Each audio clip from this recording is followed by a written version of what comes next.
Today, we're going to dive into one of the world's most ancient texts, the Bhagavad Gita. But here's the thing, we're not going to treat it like some dusty old book. We're going to look at it as a practical, hands-on survival guide for winning those battles we all fight inside ourselves every single day. I mean, we've all been there, right? That moment where you're just completely overwhelmed, looking for any kind of answer.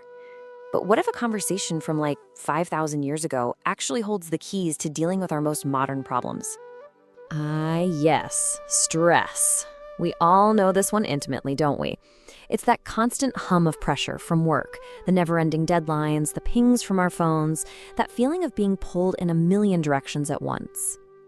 And then, of course, there's fear. The fear of failing, the fear of what other people are going to think, and just that low-grade anxiety about what's around the corner.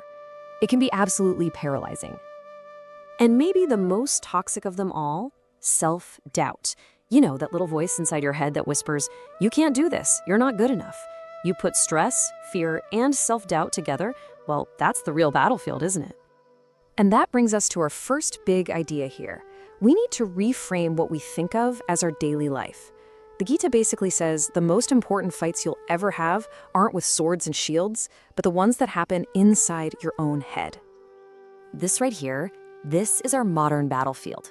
It's not some ancient field with armies. It's the anxiety you feel over a big project. It's the sting of a relationship problem or that constant frustration with money. The questions we ask ourselves, am I doing this right? Can I even handle this? Those are our real weapons. This is the inner war. So to really get the solution, we first have to understand the problem. And the Gita gives us the perfect case study, a guy named Arjuna, who was literally the greatest warrior of his time. So picture this. Right before the biggest battle of his life, Arjuna just falls apart. Not physically, but mentally. His hand starts shaking, his mind gets all foggy, and he completely loses his will to do anything. This isn't just nerves, it's a full-on emotional and mental shutdown. And here's where it gets really interesting. Arjuna, he is us. He's the student who's frozen with fear before a final exam. He's the parent who's just buried under responsibility. He's the employee drowning in workplace anxiety. His battlefield is our office, our home, our own mind. So what happens when this legendary warrior just gives up? Well, his guide, Krishna, doesn't just pat him on the back and say, there. No, he offers him profound, world-changing wisdom. And this is where the Gita really kicks off. And this is maybe the most crucial point to get. The whole story, this epic war, it's all a giant metaphor. It's a metaphor for the psychological battles we fight every single day. It's basically a manual for emotional and mental survival. Okay, so if it's a manual, how do you actually use it?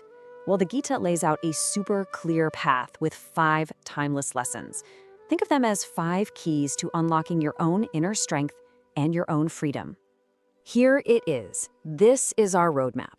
It's a path that leads us away from all that stuff, the stress, the fear, the doubt. Each of these 5 lessons is a stepping stone, a tool designed to take apart our inner turmoil. So let's jump in with the first one. All right, lesson 1. This is probably the most famous line in the entire Gita, and honestly, it's a total game changer.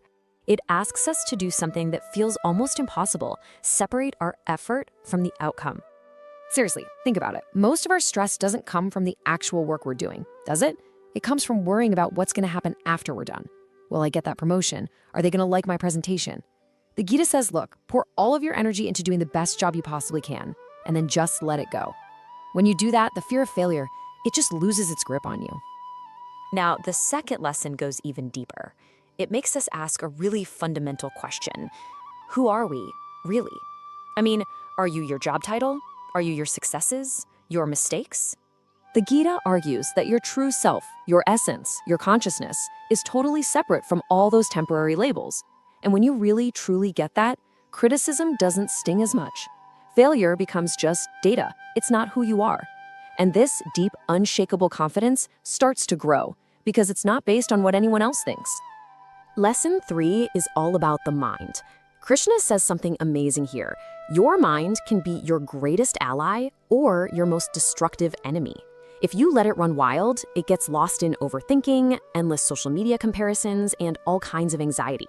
But if you train it, it becomes this incredibly powerful tool for creating a focused, peaceful, and effective life.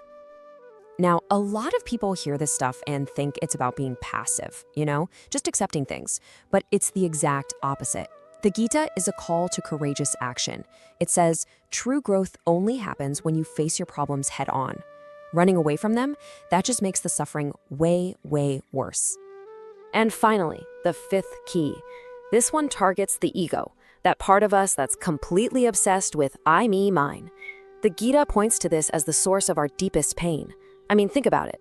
Ego is what fuels anger when we feel disrespected, and jealousy when somebody else does well. It completely blocks us from learning and connecting. The antidote? Humility. That's what opens the door to peace and real connection. So, what happens? After Arjuna gets this incredible coaching session, what's the result? Well, he goes through this profound transformation. I mean, just remember where he was. Collapsed, in total despair. And now? My confusion is gone. It's like the clouds of doubt and fear have just vanished. He hasn't run from the battle. He's found the clarity and the strength inside himself to finally face it. And this right here is the ultimate takeaway. The problems on the battlefield, they were still there. The enemy didn't just disappear. The situation didn't change. Arjuna changed. The Gita's wisdom gave him the power to face the exact same challenges, but with a completely new inner strength. So look, whether you see the Gita as a religious text, a philosophy book, or just a guide to life, its core message is absolutely timeless. It's a powerful reminder that no matter how big the battle on the outside feels, the strength, the courage, and the peace you're looking for is already inside you. The victory is won the moment you remember who you really are.